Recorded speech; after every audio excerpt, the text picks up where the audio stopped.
ជំរាបសួរពុកម៉ែបងប្អូនថ្ងៃនេះដែរខ្ញុំចង់មកស្រាវជ្រាវដល់ប្រជាកសិករមួយចំនួនតូចដែលគាត់តែងតែគិតថាការប្រើប្រាស់ដ្រូនបាញ់ថ្នាំទៅលើដំណាំស្រូវ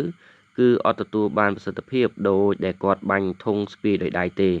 ញ្ចឹងជាក់ស្ដែងដោយដីអំប្រុសម្នាក់នេះអញ្ចឹងគាត់ប្រើប្រាស់ដ្រូនចាប់ពីថ្នាំស្មៅរហូតដល់ស្រូវច្រូតតែម្ដងហើយទិន្នផលដែលគាត់ទទួលបាននោះគឺ100តោនជាងខ្ទង់ផ្ទៃដី22ហត្ថពូជស្រូវ OM ព្រោះទៅលើស្រែភាសាពោះទិន្នផលប៉ុណ្នេះគាត់ថាច្រើនជាងរាល់ឆ្នាំដោយសារបានដ្រូនអាចទប់ស្កាត់ជំងឺទប់ស្កាត់សត្វល្អិតចង្រៃផ្សេងៗបានតាន់ពេលវេលាហើយគាត់បាញ់ថ្នាំស្មៅក៏ងាប់ស្មើស្អាតល្អដែរអញ្ចឹងខ្ញុំសង្ឃឹមថាបងប្អូនប្រជាកសិករ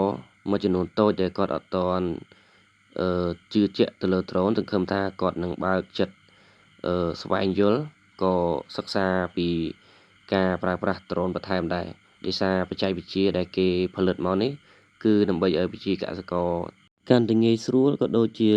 ការទប់ស្កាត់ជំងឺឬក៏សត្វល្អិតបានទាន់ពេលវេលាស្រូវនេះបាញ់ដោយដ្រូនទាំងអស់ចាប់ពីថ្នាំស្មៅរហូតមកដល់ច្រូតនេះតែម្ដងហើយការធ្វើរបស់គាត់នេះ22ហត្ថហើយគាត់ទទួលផលបាន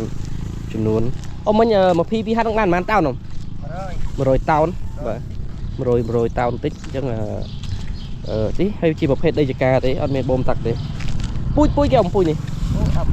នេះពូជ OM បាទ OM បាញ់ដោយដ្រូនសុទ្ធមកដីនេះស្រែចកានៅជុំវិញព្រីជ្រូកព្រីយ៉ាងធ្វើទុកតិចអញ្ចឹងកន្លែងខ្លះជ្រូកព្រីអុកជាប់ទៅវាដួលអីដែរអញ្ចឹងយើងឃើញថាបងប្អូនដែលមានការព្រួយបារម្ភចំពោះការប្រើប្រាស់ដ្រូនគិតថាដ្រូនបែបអសពផ្ទៃដីអត់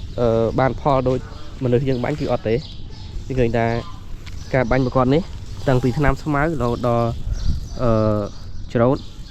អញ្ចឹងគឺទទួលផលបានដូចគេឯងដែរទេអញ្ចឹងបើហាត់ចន្លោះប្រហែលជា4តោនជាងបាទនេះគឺដ្រូនហើយស្រីគាត់លក់អស់ហើយនេះសិតតែគាត់ទុកពូជដីគាត់ទាំងអស់សរុបចូលប្រហែលជា100ហត្ថអញ្ចឹងគាត់ធ្វើពូជផ្សេងៗគ្នាគាត់ធ្វើស្រូវស្រាវទៅខ្លួនតែនេះគឺជាប្រភេទ OM ដែលពោះទៅលើដីចកា